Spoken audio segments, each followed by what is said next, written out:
Bismillahirrahmanirrahim. Assalamualaikum warahmatullahi wabarakatuh. Pada video pembelajaran kali ini kita bertemu lagi. Di sini saya akan membahas tentang bilangan pecahan. Nah, sebelum mengenal apa itu bilangan pecahan, mari kita amati ilustrasi berikut cara menyatakan bagaimana pecahan. Di sini saya memiliki sebuah balok. Nah, misalnya balok ini saya potong menjadi dua bagian, kemudian saya ambil satu dari dua bagian tersebut. Nah, kemudian saya bertanya, berapakah jumlah kotak yang diambil dari keseluruhan? Di sini kita ketahui bahwa jumlah kotaknya ada dua. Nah, berapakah jumlah kotak yang diambil dari keseluruhan? Di sini ada satu kotak diambil dari dua bagian yang sama. Maka kalau dinyatakan dalam pecahan bisa jadi ditulis dengan 1/2. Misal yang contoh lain, di sini saya memiliki kubus. Nah, kemudian kubus ini saya bagi menjadi 4 bagian yang sama dengan dua bagian diwarnai dengan warna biru. Pertanyaannya, berapa jumlah kotak yang berwarna biru dari keseluruhan? Di sini terdapat 2 kotak berwarna biru dari 4 kotak keseluruhan. Maka kalau ditulis dalam pecahan 2/4 karena jumlah kotaknya ada 4. Selanjutnya, bilangan pecahan. Bilangan pecahan itu adalah bilangan yang menyatakan bagian daripada keseluruhan. Jika A dan B adalah bilangan bulat dengan B tidak sama dengan 0, maka A dibagi B merupakan bilangan pecahan untuk A sebagai pembilang dan B sebagai penyebut. Cara menyederhanakan pecahan. Menyederhanakan suatu pecahan dapat diperoleh dengan membagi pembilang dan penyebut dengan suatu bilangan yang sama secara berulang-ulang sampai diperoleh bentuk yang sederhana. Contoh, tentukan bentuk pecahan paling sederhana dari pecahan 12/8. Di sini 12/8 kalau kita sederhanakan maka 12/8 kalau kita sederhanakan 12 dan 8 itu kan kelipatan dari 2. Bisa kita bagi 2, maka hasilnya adalah 6/9. Karena 6/9 bisa lagi kita sederhanakan yaitu dengan dibagi 3, maka 6/9 kita sederhanakan lagi dengan membagi pembilangnya dibagi 3 dan penyebutnya juga kita bagi 3. Maka hasilnya adalah 2/3. Jadi cara untuk menyederhanakan suatu pecahan yaitu dengan membagi pembilang dan penyebutnya dengan suatu bilang yang sama. Di sini saya menggunakan 2 dan untuk yang kedua saya menggunakan 3.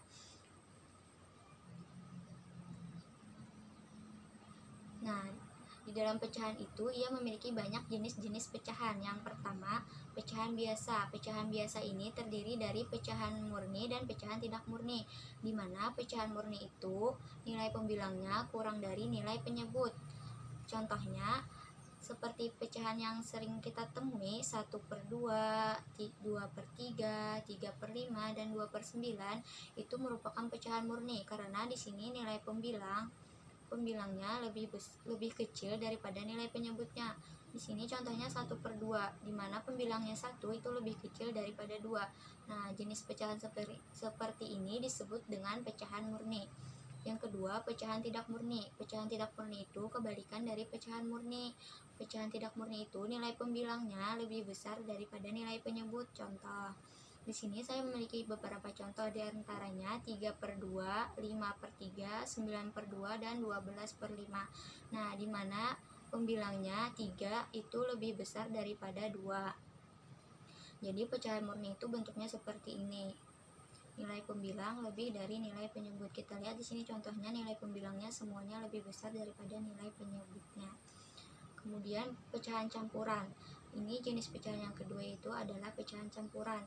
Pecahan campuran ini adalah suatu pecahan yang terdiri dari bilangan bulat dan bilangan pecahan. Jadi ia terdiri dari, misal contohnya di sini 1/4. Nah, di mana 1 ini adalah suatu bilangan bulat biasa dan 1/4 ini bilangan pecahan. Maka pecahan campuran itu contohnya seperti ini: 1/4, 2 3/5, dan 5 4/7, dan banyak contoh yang lainnya. Nah, Bagaimana caranya jika kita temui pecahan campuran seperti ini, kita ubah untuk menjadi pecahan biasa seperti ini. Maka di sini saya contohkan cara mengubah pecahan campuran ke bentuk pecahan biasa. Misal contohnya 1/4. Nah, bagaimana caranya mengubah untuk menjadi pecahan biasa? Maka di sini caranya 1 kita kalikan dengan 4, kemudian 1 ini kita kalikan dengan penyebutnya yaitu 4. Di sini kemudian kita jumlahkan 1, kita jumlahkan kembali dengan 1. Setelah itu dibagi 4 karena penyebutnya adalah 4. Maka hasilnya 1 dikali 4 sama dengan 4. Kemudian dijumlahkan dengan 1/4. Hasilnya adalah 5/4. Lanjut. Cara mengubah pecahan biasa ke bentuk pecahan campuran. Misal tadi ini adalah bentuk pecahan biasa yang digolongkan dalam pecahan tidak murni, di mana nilai pembilangnya lebih dari nilai penyebutnya. Cara mengubah pecahan biasa ini ke bentuk pecahan campuran, maka caranya 9 kita bagi dengan 2. 9 kita bagi dengan 2 itu kan 4. 4 kali 2 itu 8.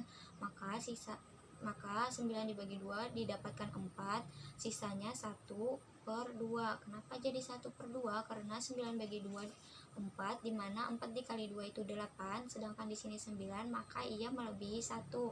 Maka satunya kita jumlahkan 1/2. Ini sebagai sisa dari pembagian 9/2.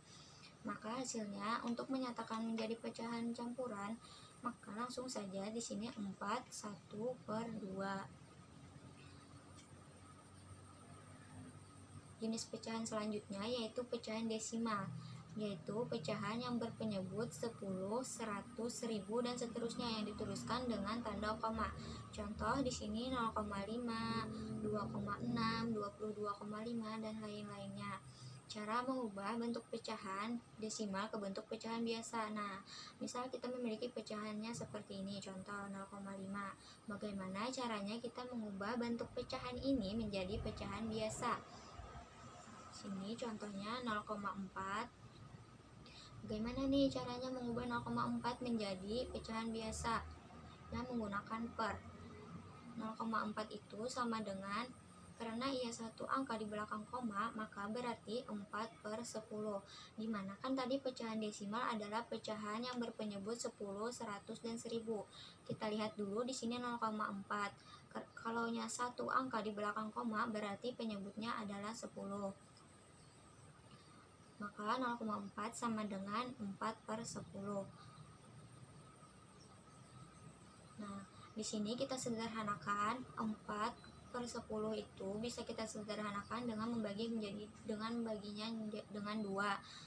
Di sini pembilangnya kita bagi 2, penyebutnya kita bagi 2. Maka 4 bagi 2 hasilnya adalah 2/5. 4/10 dibagi dengan 2, maka hasilnya 2/5. Kemudian sebaliknya, cara mengubah bentuk pecahan biasa ke bentuk pecahan desimal. Misal kita memiliki di sini pecahan biasa 3/4. Kita ubah menjadi bentuk pecahan desimal yang memiliki koma seperti ini. Maka caranya yaitu dengan mengalihkan pembilang dan penyebutnya, sehingga di sini penyebutnya bisa jadi 10, 100, atau 1000. Di sini saya mengalihkannya 3 dikali 25 dan 4 kita kali 25. Kenapa 25? Karena 4 dikali 25 sama dengan 100. Kita ingat lagi bahwa pecahan desimal adalah suatu pecahan yang memiliki penyebut 10, 100, dan 1000 dan seterusnya, yaitu kelipatan dari 10. Nah, di sini 3 kali 25 sama dengan 75, 4 kali 25 sama dengan 100. Nah, karena ini sudah bisa kita ubah jadi 75/100, maka kalau didesimalkan 0,75. Nah, ini menyatakan dua angka di belakang koma, artinya ia per 100. Lanjut, jenis pecahan yang kelima yaitu persen. Pecahan persen ini dilambangkan dengan seperti ini. Pecahan persen ini yaitu pecahan per 100 atau pecahan yang penyebutnya 100. Contoh 3/100, 17/100, 189/100, dan lain-lain. Nah, misalnya kita dapati bentuk persen seperti ini.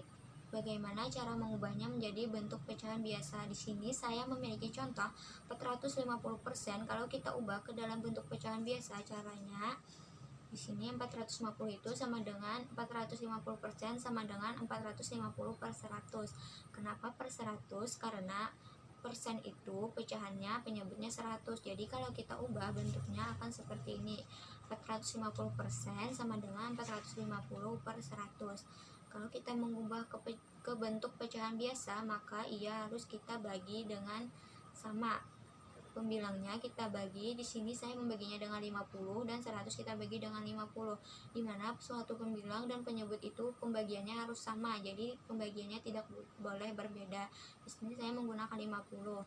450 dibagi dengan 50 sama dengan 9, 100 dibagi dengan 50 sama dengan 2. Nah, jadi 450% kalau kita jadikan pecahan biasa, maka bentuknya yaitu 9/2.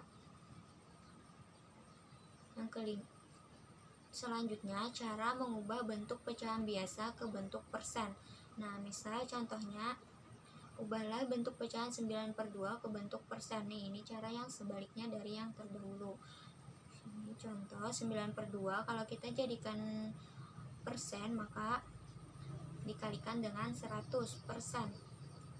Langsung saja 9/2 dikali 100% sama dengan 900% per 2. Kalau kita sederhanakan, 900 dibagi 2 itu sama dengan 450%. Sederhana saja caranya. Terus yang keenam, per mil. Per mil itu yaitu suatu pecahan per 1000 atau pecahan yang memiliki penyebut 1000. Di sini simbolnya sama seperti persen, cuma di sini menggunakan dua derajat. Contoh per mil yaitu pecahan biasanya 3/1000, 17/1000, 189/1000, dan banyak contoh yang lain. Cara mengubah bentuk per mil ke bentuk pecahan biasa. Di sini saya memiliki contoh 150 per mil. Kalau kita ubah dalam bentuk pecahan biasa, maka kita tadi kan per mil itu pecahan yang memiliki penyebut 1000. Jadi kalau 150 per mil maka sama dengan 150 per 1000. Ini kalau kita ubah ke bentuk pecahan biasa maka harus kita sederhanakan, yaitu dengan membagi pembilang dan penyebutnya dengan suatu bilangan yang sama. Di sini saya membaginya dengan 50 karena 150 dibagi 50 itu hasilnya 3 dan 1000 dibagi 50 itu hasilnya 20. Jadi untuk 150 per mil itu sama dengan 3/20. Nah, kalau 150 per mil kita ubah ke bentuk pecahan biasa, hasilnya adalah 320. Selanjutnya cara mengubah bentuk pecahan biasa ke bentuk per mil. Nah, ini sebaiknya dari yang terdahulu. Di sini dari per mil kita ubah ke bentuk pecahan biasa. Sekarang bagaimana caranya jika bentuk pecahan biasa kita ubah ke bentuk per mil? Di sini saya memiliki soal 13/125. Kita ubah ke dalam bentuk per mil caranya. Nah, tadi kita ingat lagi bahwa per mil adalah suatu pecahan yang memiliki penyebut 1000. Maka 1000 untuk mencari pengalinya, maka 1000 kita bagi dengan 125. Di sini 13/125 kita kali dengan 1000 per mil, maka hasilnya 13.000 per mil per 125. Kalau kita sederhanakan maka 13.000 per mil dibagi 125 sama dengan 104 per mil. Nah, di sini saya memiliki, selanjutnya kita masuki ke pecahan senilai. Di sini saya memiliki satu kotak, di mana satu kotak berwarna pink dan satunya berwarna biru. Ini kalau kita nyatakan dalam bentuk pecahan, berapakah jumlah kotak yang berwarna biru dari keseluruhan kotak? Di sini ada satu kotak berwarna biru dari dua kotak, maka di sini sama dengan 1/2. Kemudian di sini saya memiliki lagi kotak yang sama, tetapi di sini dibagi ke dalam 4 bagian. Kalau kita Misal diberi pertanyaan berapakah jumlah kotak berwarna biru dari keseluruhan kotak. Di sini ada dua kotak berwarna biru dari 4 kotak yang lainnya. Maka kalau kita buatkan dalam pecahan di sini 2/4, 2 dari 4. Selanjutnya lagi di sini saya memiliki kotak yang sama seperti sebelumnya, ia memiliki luas yang sama. 3 kotak ini memiliki luas yang sama. Nah, pertanyaannya, untuk kotak yang ini berapakah jumlah kotak berwarna biru dari keseluruhan kotak yang ada dari bagiannya. Di sini ada 8 bagian kotak seluruhnya. Yang ditanyakan berapa jumlah kotak berwarna biru dari 8 kotak ini. Di sini ada 1, 2, 3 dan 4 kotak berwarna biru dari 8 kotak yang lainnya. Nah, di sini maka dapat disimpulkan bahwa untuk kotak yang pertama itu sama dengan setengah, dan kotak yang kedua sama dengan 2/4 dan 4/8, dan kotak yang ketiga sama dengan 4/8. Di sini 1/2, 2/4 dan 4/8 itu senilai. Kenapa? Karena kotaknya itu sama luasnya. Di sini tidak ada yang berbeda, tidak ada yang lebih besar. Maka di sini untuk pecahan yang senilai 1/2 sama dengan 2/4 sama dengan 4/8. Nah, pecahan senilai dapat diperoleh dengan mengalikan atau membagi pembilang dan penyebut pecahan tersebut dengan bilangan yang sama dan bukan 0. Di sini ketentuannya, misal A/B sama dengan, kita untuk mencari pecahan senilainya, pembilang A kita kalikan dengan suatu bilangan bulat M dan penyebut B kita kalikan dengan suatu bilangan bulat M. Jadi untuk pengalinya sama, bilangan bulatnya tidak boleh berbeda karena untuk mencari senilai. Atau misalkan A/B, untuk mencari senilainya bisa suatu pembilangnya kita bagi dengan bilangan bulat M dan penyebutnya juga kita bagi dengan bilangan bulat M, dimana untuk M-nya itu tidak boleh sama dengan 0. Pecahan yang senilai itu bisa disebut juga dengan pecahan yang ekuivalen. Contoh, di sini saya memiliki 0,25. Tentukan 3 pecahan yang senilai dengan 0,25 ini. Nah, 0,25 itu adalah bilangan desimal. Kalau kita jadikan pecahan, maka 25/100, karena ia 2 angka di belakang koma, maka 25/100. Nah, 25/100 ini kita cari yang senilainya dengan cara membagi. Di sini saya membaginya pertama dengan 5. Kalau 25 kita bagi dengan 5 dan 100 kita bagi dengan 5 untuk mencari senilainya, maka hasilnya 5/20, karena 25 dibagi 5 sama dengan 5 dan 100 dibagi 5 sama dengan 20. Selanjutnya, karena yang diminta 3, maka kita lakukan sebanyak 3 kali. Di sini untuk selanjutnya 5/20. 5/20 ini bisa kita bagi lagi dengan 5, karena kalau dibagi 5 hasilnya sama dengan 1/4. Jadi untuk pecahan senilai itu atau yang ekuivalen dengan 0,25 adalah 25/100 yang pertama, yang kedua 5/20 dan 1/4. Selanjutnya membandingkan dua pecahan. Nah, perhatikan pada garis bilangan. Di sini saya memiliki garis bilangan pecahan di mana sebelah kanannya positif dan seperti biasa sebelah kirinya adalah negatif pada garis bilangan seperti itu.